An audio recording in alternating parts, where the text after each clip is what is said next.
Një nga elementët më shqetësues të mënyrës se si Erion Velia i ka ndërtuar komunikimin e tij publik nuk është thjesht propaganda në vetvete, por mënyra se si propaganda përdoret për të zvendësuar debatin real. Pikërisht këtu lind kujtesa e metodave klasike propagandistike që lidhen me Joseph Goebbels. Kjo jo sepse Shqipëria është një regjim totalitar, por sepse teknika e manipulimit të perceptimit publik ngjan në disa aspekte. Goebbels nuk mbështetej vetëm tek censura, ai mbështetej mbi krijimin e një realiteti alternativ, ku imazhi kishte më shumë rëndësi se fakti dhe ku përsëritja e një narrative shërbente për të lodhur publikun deri në pranimin e saj. Në një formë moderne, kjo logjik duket edhe në modelin e komunikimit të Veliajt. Ai, tani, por edhe më parë, bënte një bombardim të pandërprer me video, kronika, slogane, aktivitete, selfie, artist, fasada dhe lajme pozitive, që krijojnë idenë e një suksesi permanent, edhe kur mbi figurën e tij rëndojnë akuza serioze. Por elementi më problematik është një tjetër. Ai lidhet me shmangjen sistematike nga thelbi i akuzave. Sa herë që përballë Erion Veliajt dalin pyetje konkrete mbi korrupsionin,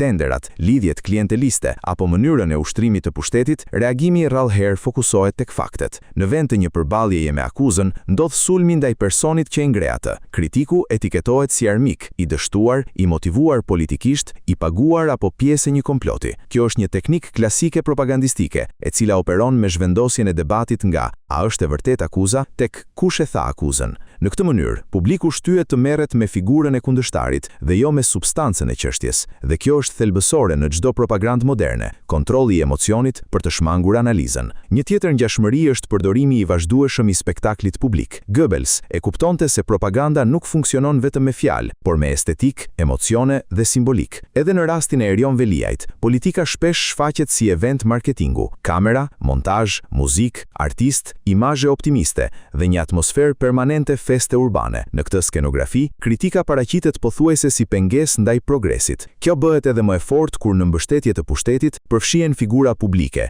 artist apo njerëz të njohur, të cilët përdoren si element legjitimues emocional. Mesazhi nuk është më racional, por psikologjik. Nëse e mbështesin këta njerëz, atëherë pushteti duhet të ketë të drejtë. Problemi real nuk është propaganda si aftësi komunikimi. Çdo politikan komunikon. Problemi nis kur propaganda zvendëson llogaridhënien, kur imazhi bëhet më i rëndësishëm se transparenca. Kur sulmohet njeriu dhe nuk serviren argumenta kundër akuzës, kur perceptimi synon të mbyt faktin. Dhe pikërisht aty lind krahasimi me logjikën Goebbelsiane, pra jo tek shkalla historike apo brutaliteti i regjimit, por tek ideja se kontrolli i narrativës publike mund të përdoret për të shmangur të vërtetën dhe për të delegitimuar çdo kritik ndaj pushtetit.